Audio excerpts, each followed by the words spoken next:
Have you ever put your feelings ahead of the feelings of someone else that you loved? My Medallion by Mike Rush. Hey, Becca, look at this. I was speaking to my oldest daughter, Rebecca, a seventh grader. We were standing in front of the bulletin board that hung right outside the laundromat. That looks like fun, she replied. Do you want to do it? It'll be next month in February. Yeah, let's do it. We'll have to do some practice runs in the next few weeks, and it'll be cold. Do you think you can make yourself run with me? Sure, Dad. We'll get to be together. And so it was decided. Becca and I would come back to this little army base on a Saturday in 6 weeks. We would run 5 kilometers in the freezing cold, starting at 6:30 in the morning. That's probably why the race was called the Freeze Your Buns Off 5K. The poster promised 2 things for every runner: a sense of accomplishment, and a package of hot dog buns. My wife and younger daughter came out of the laundromat and upon hearing our decision responded with, "Yeah, right." We lived in the Netherlands at the time. I taught military brats, the children of military members stationed overseas. We lived in a quaint but very small village. The support base was even smaller. There was relatively little for fathers and daughters to do together, so when I saw the flyer, I really hoped Becca would want to run with me. This year she was playing youth league basketball for the first time, and I loved watching her play, but we really couldn't connect through her basketball experience. I had never played organized basketball, but more importantly, her coach was the other man in her life. I really wasn't intimidated, but I missed being her only adult male friend. Hey, Becca, can we run today after school? Sure, Dad, but we need to do it as soon as we get home. That exchange became the routine for the next few weeks. We bundled up and set off down the main road in our little village. For some reason, my mental picture of us was a pair of slender bodies striding rhythmically together.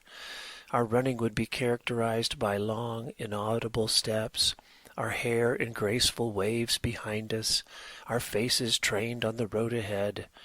The first training run together proved to be anything but. As the weeks passed, we ran as often as we could, but all totaled it wasn't much. Finishing on race day, maybe even finishing well, wasn't going to be difficult for me. I'd been training for a marathon. A little over 3 miles was going to be a cinch. Race day for Becca would be much different. We hadn't yet run the entire distance without walking in training. I guess I finally let go of my vision for us. We would simply jog as much of the 3 miles as we could and walk the rest. On the day of the race, I was up early to get us ready and out the door. It was especially cold that morning, just like the flyer had promised. We were going to freeze our buns off. Becca joined me downstairs.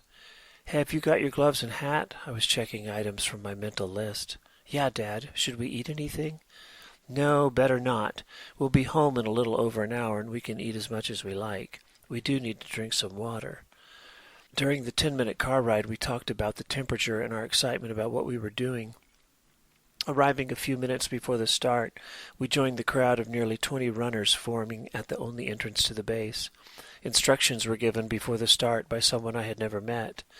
You'll run through the gate and down the entrance road. Take the first left, run through the village and up the hill. Take the left at the T and follow that road around the back of the base. You'll come down next to the railroad tracks. Just follow them back here to the gate, and the finish line will be just inside. When we're all back, we'll meet in the fitness center. The other runners in the pack looked like they were taking this seriously and had been for some time. They had the sleek and slender bodies I had seen in my vision. They were either committed or crazy, because although the temperature was in the low 30s, some of them were in shorts. Becca and I, on the other hand, didn't look like serious runners at all. Okay, we looked like the Michelin tire character. We were both wearing thick cotton sweatsuits over several layers. Becca completed our awkward look with nylon mittens and a ski cap. I felt a little out of place as the gun sounded. I was the only teacher there. The rest of the runners were military, and they all seemed to know each other. I didn't know any of them. I was also the only person to bring a child. What had seemed like such a great idea 6 weeks ago in front of the laundromat was now unfolding as a great opportunity for embarrassment. These thoughts and more were swimming in my mind as Becca and I fell behind the pack just outside of the gate. We talked again about the cold, but now we also talked about the run and our pace. Because of the excitement of actually being on the road combined with the temperature, we probably started too fast. Our pace was only too fast for us. The rest of the runners were increasing their lead. Just as we reached the halfway point from the start and the left turn, the last of the runners ahead rounded the corner, disappearing from view. I was a little frustrated over the way our experience was going to play itself out when my thoughts were interrupted by the sound of Becca's voice. "Dad, I have to walk." And there it was. The other runners were completely out of view, and our cadence was slowing to a walk. Becca's next words jabbed at my heart. "Dad, I'm sorry we have to walk." "That's okay, baby," I counterpunched, trying to deflect her words' piercing honesty.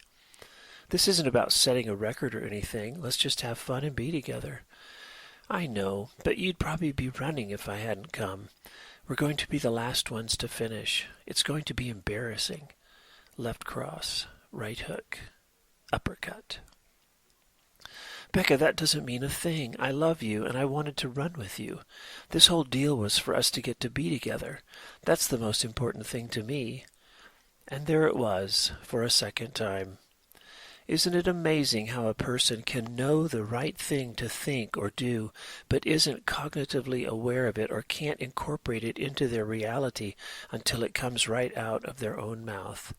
I was embarrassed, but not because I was running with my daughter. It was that feeling creeping up from within me while I ran with her. I was ashamed of myself, not only for putting my feelings ahead of hers, but also for not anticipating how this would make her feel. Of all the participants, Becca was the least prepared, the least able, yet she was on the road next to me, and I had been most concerned with my own feelings. We began jogging and made the left turn, walking most of the way up the hill. When we reached the flat slope at the top, we jogged again. Our talk turned to school and the excitement about Becca's being my math student next year. As we slowed to walk again, a young American man approached us on a bike. "Are you two in the race that's going on today?" "Yes," I replied. "Is there a problem?" "No, they just wanted me to check on you. A few people have finished, and you're pretty far back." "Hey, thanks. We're doing all right." I wondered how hearing this made Becca feel, but she didn't let on that it bothered her. I gazed at her, actually seeing her for the first time that day, taking in the whole view of her bundled body and frosting breath rushing out of her lungs. An unexpected realization swept over me, and I finally understood the deeper meaning of the two of us being out here jogging, walking, freezing, but together, and how its meaning would stretch through the rest of our lives. I took her hand, and through lips so cold they could hardly move, I said, "Becca, I'm so glad we did this." She said, "I am too, Dad." The air suddenly filled with snowflakes. As we had been promised, the route took us back down the hill, and we jogged between the railroad tracks and the base. We crossed the finish line alone and made our way to the fitness center. The other runners had obviously been inside for some time. They had drinks and were comfortable lying on the floor in the lobby and in front of the two racquetball courts. "What's taking so long to get started?" kind of hung in the air as Becca and I entered the room. The guy who had given the announcements was standing once again in front of the crowd. "We've got medallions for the first and second finishers in each age bracket." Becca and I shot a look at each other when we heard his announcement. It communicated our certainty that we had achieved something profoundly more important than a personal best or a winning time. Then we suppressed a giggle. The last runner finished almost 20 minutes before we did. I hadn't even thought there would be awards given, and considering how our race had gone, it was suddenly funny that we would be standing in the room while awards were distributed. We probably would have left, but we weren't about to walk away from the hot dog buns we'd earned. The men were first. One at a time, men rose from their comfort to receive their due recognition. There were 3 categories. Next were the women's awards. We watched the first 5 winners receive their medallions. One more, and the only thing between us and home was a bag of buns. I was eager to leave. Being in this closed space had accentuated the difference between Rebecca and I and the rest of the crowd. We had participated, but never really belonged. And the second-place medal in the Women's C class goes to Rebecca Rush. I couldn't believe my ears. For a second time, our eyes locked. But this time shock and disbelief passed between us. Like I said, I didn't know there would be awards and had no idea how the categories had been defined, but I knew this much. There could only be 2 members of Becca's class. Applause and cheers accompanied her on the way to the front. I watched in father's awe as a medallion was hung around her neck. When she turned around, I swear her smile showed every tooth in her mouth. I hugged her when she got back to me, still fingering her prize. We parted to arm's length, and she put the medal in front of my face so I could get a better look. I just shook my head and hugged her again. This time we really giggled. While we had been distracted, concluding remarks were said, and everyone started heading for the door, grabbing a bag of buns on the way out. No words were said as we made our way to the car, still too enchanted by what we'd just witnessed. A few minutes later we were on our way home. I spoke first. Becca, I'm so proud of you. It was so much fun to watch you receive your medal. You hung in there and finished. You wouldn't have been awarded if you hadn't finished.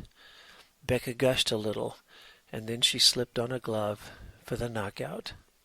But, Dad, you don't have a medallion. A few seconds passed as I tried to get the next words out. Rebecca, don't you understand? You are my medallion. More seconds passed.